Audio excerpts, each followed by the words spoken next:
कोलकाता का एक गांव माधवपुर। ये महीना जनवरी का था और रात के तकरीबन 10 बजे थे। रात के सन्नाटे में झिंगुरों की आवाजें माहौल को थोड़ा डरावना बना रही थी। ऐसे में दो लोगों के कदम गांव की तरफ बढ़े जा रहे थे। अरे वाह यार, आज तो मजा ही आ गया। सही कहा तूने, बहुत मस्त नाच किया था उस पतली कमर वाली लड़की ने, नहीं? यार काश वो हमारे गांव में भी होती तो पूरा जंगल कि उसका प्रोग्राम देखने दूसरे गांव नहीं जाना पड़ता। अरे यार कदम तेज तेज बढ़ा, मुझे तो ये सोचकर डर लग रहा है कि घर पर क्या बहाना बनाएंगे। अरे हम कुछ ही मिनटों में गांव पहुंच जाएंगे। वो देख, वो कच्चा रास्ता आ गया। उसकी बात सुनकर महेश ने उस कच्चे रास्ते की तरफ देखा जिस तरफ कोई नहीं जाता था। तू पागल हो गया क्या? हम इस रास्ते से जाएंगे ये जानते हुए कि इसके बारे में कैसी कैसी अफवाहें फैली है। अरे तू भी ना महेश, खुद ही अपने मुंह से कह रहा है कि अफवाह फैली है और फिर डर भी रहा है। मेरी बात मान, इस रास्ते से चलते हैं। 5 मिनट के अंदर हम गाँव में होंगे, वरना बड़े रास्ते से जाएंगे तो 1.5 घंटा लग जाएगा।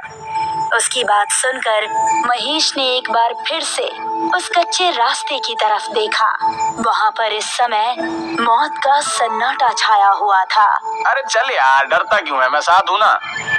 और उसको लेकर उस कच्चे रास्ते की तरफ बढ़ गया। दोनों अभी कुछ कदम ही चले थे कि उनको किसी के जोर जोर से सांस लेने की भयानक आवाज सुनाई दी।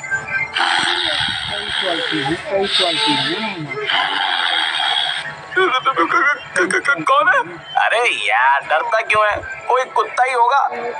रमेश अभी आगे चला ही जा रहा था कि तभी उस आवाज के साथ उसको किसी के कदमों की भी आहट सुनाई देने लगी। मैंने कहा था ना, यहाँ से जाना ठीक नहीं है। अबे तू मुझे भी डरा रहा। देख अंधेरा भी बहुत ज्यादा है, कुछ नजर नहीं आ रहा। अब बस हम दोनों अपने कदम गांव पहुंचकर ही रोकेंगे। तभी महेश की आंखें फटी रह गई। उसको रमेश के ठीक पीछे 2 लाल चमकती आंखें नजर आ रही थी। तेरे पीछे? अबे कौन है मेरे पीछे? रमेश ने जैसे ही पलटकर पीछे देखा, किसी ने उसका पैर पकड़ा और उसको झाड़ियों में खींच कर ले गया।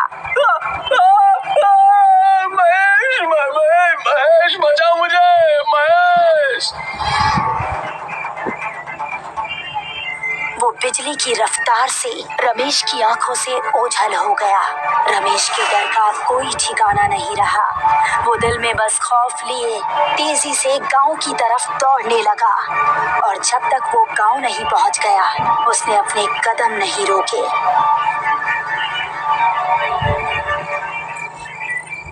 अगली सुबह जब वो गांव के कुछ आदमियों के साथ उस कच्चे रास्ते की तरफ गया तो उसको रमेश की लाश 2 टुकड़ों में जमीन पर पड़ी मिली।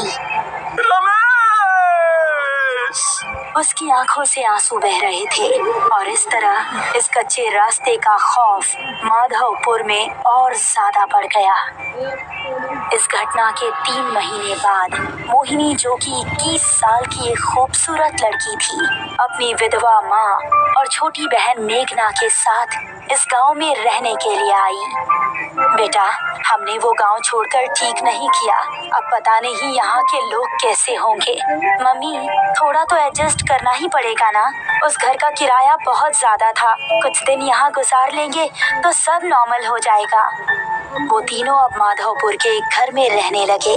कुछ ही दिनों में उन्हें वो गांव अपना सा लगने लगा। मोहिनी उसी गांव के कुछ बड़े घरों में काम काज करके अपना घर चलाने लगी।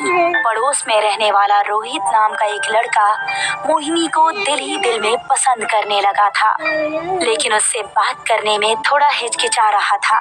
एक शाम जब मोहिनी अपना काम खत्म करके घर पहुंची तो उसको घर में मेघना कहीं नजर नहीं आई और माँ काफी परेशान दिख रही थी। माँ, मेघना कहाँ है?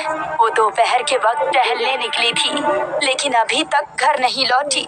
मैंने आसपास पता भी किया, लेकिन वो कहीं नहीं है। मुझे तो अब बहुत डर लग रहा है, पता नहीं कहाँ होगी वो। अरे माँ, आप डरिए मत, मैं अभी उसको ढूंढ कर ले आती हूँ। इतना कहकर मोहिनी घर से निकली और आसपास के इलाकों में देखने लगी, लेकिन उसको मेघना कहीं नजर नहीं आई। फिर घर वापस आते वक्त उसकी नजर उसी कच्चे रास्ते पर पड़ी। हर जगह देख लिया, लेकिन कहीं नहीं मिल रही। अब वो उसको जंगल